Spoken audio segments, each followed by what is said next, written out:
Francis Gosselin. Ça sonne comme une arnaque. J'ai-tu une bonne logique, moi, là?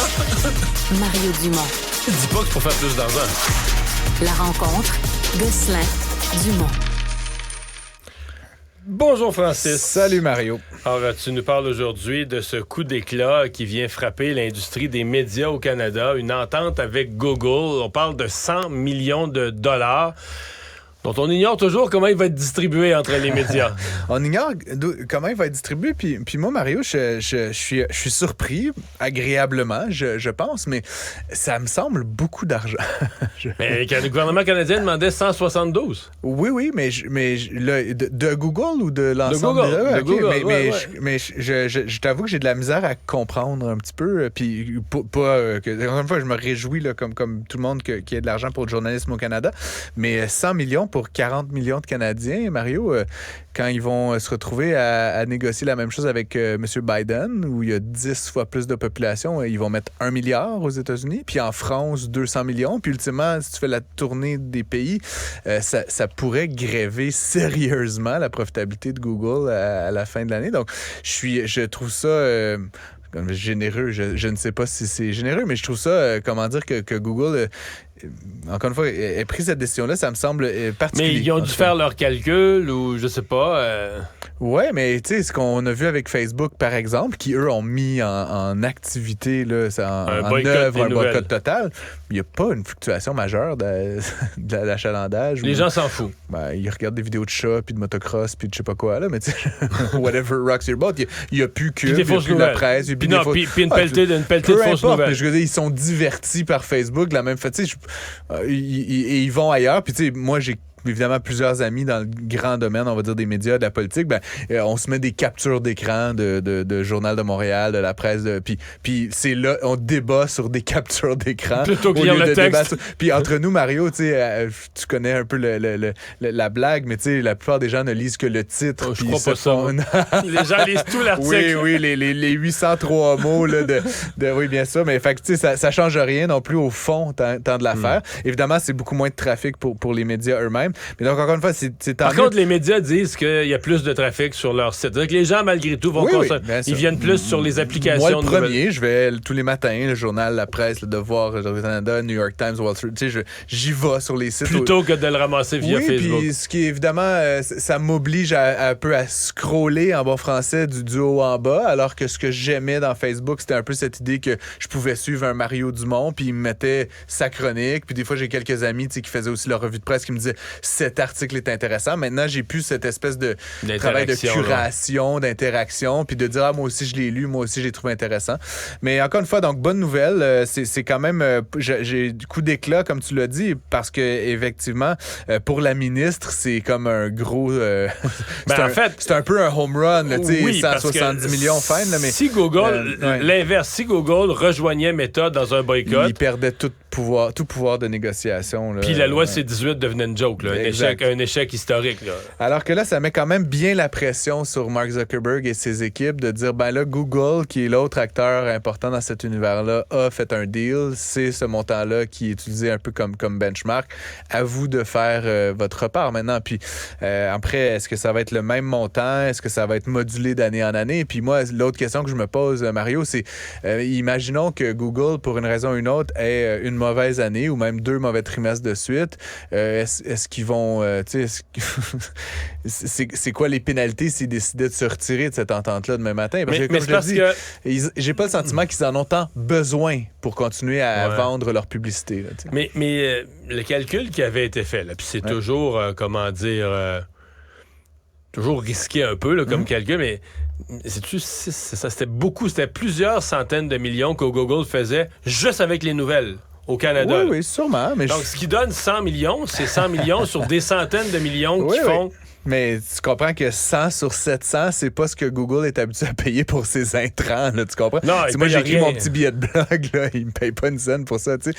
Puis ils génèrent possiblement beaucoup de revenus avec ça. Tu sais, Google, ils ont l'habitude de faire des rendements pas mal plus importants. Fait qu'écoute, je réitère, je me réjouis, je vais être très intrigué. Puis tu sais, on a dit souvent ces derniers mois, depuis l'adoption de la loi, que le Canada était vu comme grosso modo, un espèce de premier champ de bataille, une escarmouche, tu sais, à l'échelle l'échelle de la planète pour voir comment d'autres pays qui avaient des velléités similaires allaient se positionner. Est-ce qu'ils allaient mettre en place des lois?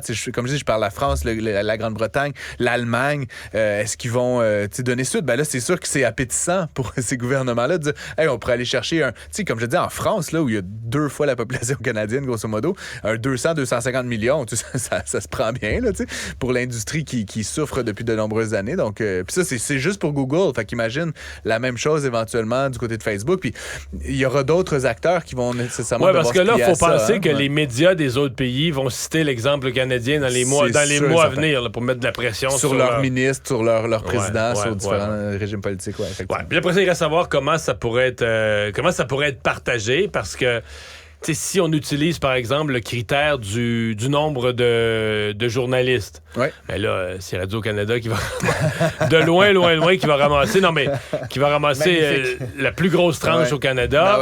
Est-ce que c'est le nombre de clics? Est-ce que c'est quoi le critère que tu prends pour distribuer l'argent de Google? J'avais déjà dit, puis encore une fois, j'ai beau avoir fouillé aujourd'hui, j'ai pas trouvé là, exactement comment tout ça allait être techniquement, là, jour après jour, gérer, parce que c'est fun d'avoir une cagnotte. Puis notamment, est-ce qu'on va chaque année prendre 100 millions, dépenser 100 millions, ou est-ce qu'on va, par exemple, capitaliser ça? Est-ce qu'on va en laisser 10% de côté? Est-ce qu'il y a des coûts de fonctionnement? Je veux dire, j'imagine qu'il faut mettre en place une structure, louer des bureaux. Une petite bureaucratie, puis des Anglais, puis des Français, puis toute l'affaire. Là, je veux dire, le comparatif qui est intéressant pour moi, c'est le Fonds des médias du Canada, qui subventionne notamment la télé, la création numérique, etc. Ben, il y a toutes ces réflexions-là. Donc là, est-ce qu'on va créer une autre patente à côté? Puis j'espère qu'il y aura des règles qui seront édictées et qu'on encouragera, évidemment, comme tu dis, pas juste du point de vue strictement arithmétique, le nombre de journalistes ou le nombre de clics, mais d'autres choses. Par exemple, je crois, là, puis c'était pas l'esprit de la loi, mais je pense que ce serait intéressant qu'il y ait une fraction de cet argent-là qui soutienne la presse émergente, par exemple, ou Cube Radio. mais tu sais ce que je veux dire? Les nouveaux médias, les médias numériques, et pas juste des espèces une espèce de renforcement de ce qui est déjà en place. Donc, qui est vraiment un petit peu une logique d'écosystème journalistique au Canada. Puis comme je te le dis, Mario, l'enjeu aussi avec ce qu'on vit depuis quelques années, c'est que si tu suis une logique juste arithmétique, tout l'argent va se retrouver dans les grands centres. Puis un des enjeux actuellement du journalisme au Canada, c'est Yellowstone, puis Iqaluit, puis Matane, puis tout ça. T'sais. Donc, je veux pas citer Falardeau, là, mais à un moment donné, il faut qu'on pense aussi à cette régionalisation de la couverture journalistique. Puis je pense que cet argent-là devrait servir à ça aussi. On devait, ici au Canada, aux États-Unis aussi, être dans une période de ralentissement économique. Et ça semble pas trop avoir été ressenti pour le Black Friday. Écoute, c'est complètement fou. Il y a 2 Américains sur 3 qui ont fait des achats significatifs, là, pas de la gomme ballon au dépanneur, là, donc des achats Black Friday pendant la période de vendredi à lundi. Là, donc, on dit Black Friday, là, mais on inclut le week-end et le cyber lundi là-dedans. Donc, 200 millions d'Américains qui ont fait des achats pendant cette période-là. Pour une période qu'on disait... Ce qui est record, exceptionnel? Le nombre, j'ai pas des références par rapport aux années précédentes, mais en tout cas, les dollars dépensés, eux, sont en augmentation d'à peu près 2%. Donc, évidemment, c'est pas une hausse fulgurante là, de 10%, mais la majorité des analystes puis les différents médias qui s'étaient prononcés s'attendaient à une baisse importante là, de l'ordre de 5 à 10% parce que le crédit est moins disponible, la récession, le ralentissement. Là, c'est vraiment pas ce qui est arrivé. Donc là, on voit encore une fois une progression des ventes nettes de cette période.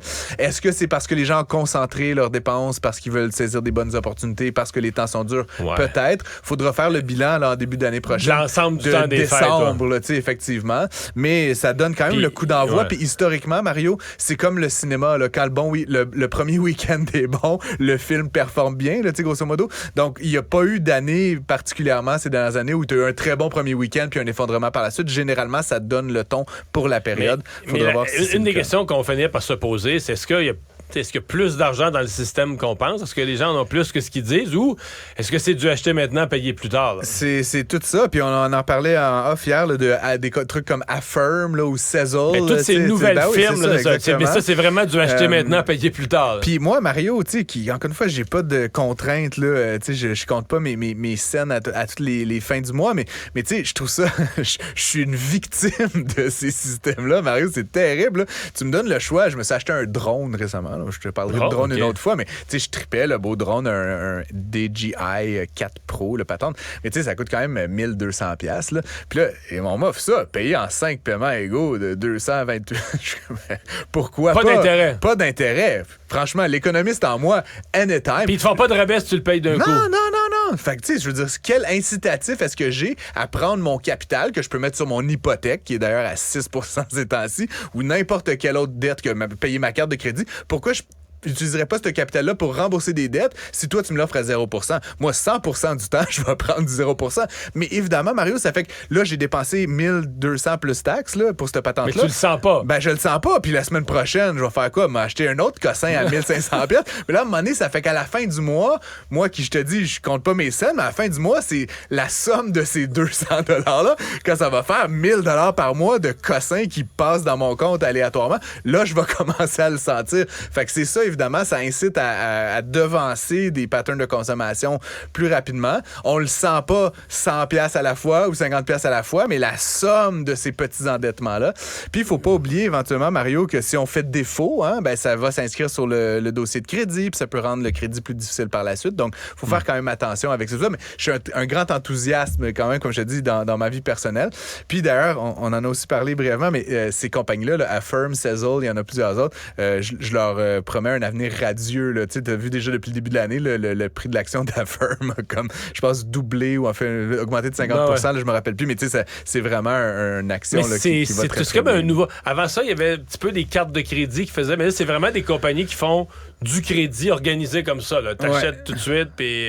multiplié par 3, 274% d'augmentation depuis le début de l'année. C'est bon, ça. Donc, j'en aurais acheté une couple de piastres si j'avais su. Bon, il y a toute la filière batterie pour laquelle il y a des questions qui se posent, puis... je sais pas, on dirait qu'il y a une partie de la population qui ne veut pas y croire. Il y a beaucoup de scepticisme. Il y a les partis d'opposition, évidemment, qui essaient de faire voir que le gouvernement garoche l'argent dans une folie.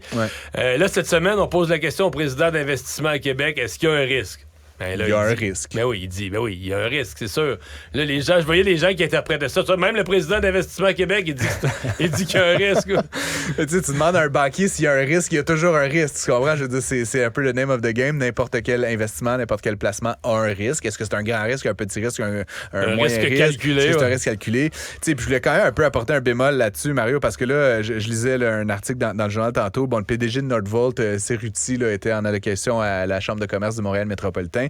Et il a un peu modéré l'espèce de pessimisme ambiant qui tourne autour de ça. T'sais, on a entendu ces dernières semaines, derniers mois, Ford qui a décalé la création d'une usine, etc. C'est sûr que le ralentissement économique, l'augmentation des taux, ça fait que des voitures, surtout les Ford F-150, ça se vend quand même 70, 80 000 et plus. C'est sûr que si ton taux d'intérêt, c'est 9%, ben... Parce que les autos, on est là, du 8, 9, 10... Fait qu'il y a une baisse de la demande.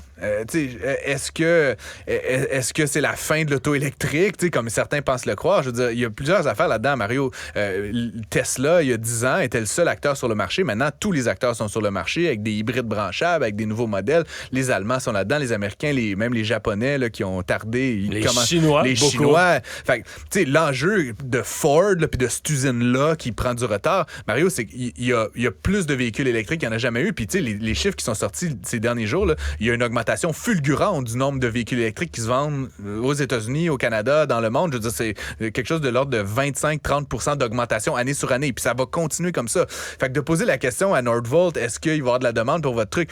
Je trouve ça comme... Je pense que les gens ne mesurent pas l'ampleur de ce qu'on est en train de faire. Là, tu comprends? C'est pas genre, ce mois-ci, ils ont vendu moins de Ford F-150 Lightning. C'est comme, dans les 10-15 prochaines années, il faut remplacer 2 milliards de chars, tu comprends? À gaz par des chars électriques. Fait que c'est-tu dans 10 ans, c'est-tu dans 15 ans, c'est-tu dans 18 ans, c'est-tu dans 22 ans, je sais pas. Mais je te garantis que des placements comme on fait dans Nordvolt, qui sont pas des placements qu'on essaie de rentabiliser ce trimestre-ci, c'est un truc pour une décennie, voire deux, c'est sûr qu'il y a un marché majeur pour ce type de produit-là dans les prochaines années. Puis je comprends ceux qui s'enthousiasment sur l'hydrogène puis d'autres espèces de gugus de même, mais il y a quand même de très bonnes raisons de croire que la batterie lithium-ion, qui est pas mal la norme dans ces véhicules-là, va rester la norme pour au moins 5 à 10 ans encore. Donc, mais tu sais, quand on parle, est-ce qu'il y a des risques? Tu as toujours un risque.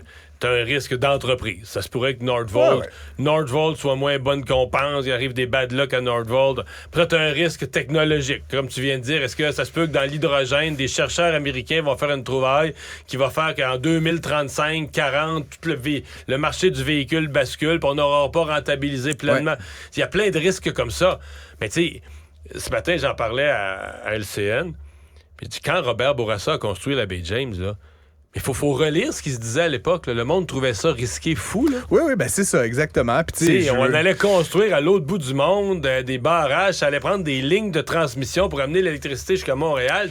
C'est fou. Ça paraissait fou, mais raide, qui ne risque rien n'a rien. Puis à un moment donné, comme je dis, oui, c'est vrai qu'il y a un risque, mais je pense que c'est un risque qui est très bien calculé. Puis comme tu le dis, il y a différentes catégories de risques, mais je pense qu'en toute connaissance de cause, c'est vers ça que l'industrie s'en va. Puis je le perçois même un petit peu, Mario, de plus en plus, là, tu sais, des gens que je connais, même, puis je suis sûr que t'es dans la même situation, des gens dans mon entourage qui me disaient, les véhicules électriques, jamais, j'habite loin, je fais du millage, j'ai une roulotte. De plus en plus, là, tu le vois, là, je veux dire, il y a comme 10% des véhicules neufs vendus qui sont électriques, puis l'an prochain, ça va être 13, puis 18, puis à un moment donné, là, ça va être tout le monde. Tu sais, il va en rester 3-4 résistants au fin fond d'un rang. Ouais, mais il n'y aura plus de station-service, c'est facile à trouver. Tu sais, c'est qu'à un moment donné, ça va se normaliser, puis je pense que cette espèce de doute qui persiste, c'est comme un peu le dernier hurrah, là, de la résistance à ça, mais c'est assez évident, selon moi, que d'ici 1 ou 2 ans, ça va être une évidence que c'est un marché d'avenir. Puis toutes ces industries-là, puis on a beaucoup parlé, par exemple, de la filière du lithium, puis de l'exploitation du lithium qui a vécu des hauts et des bas.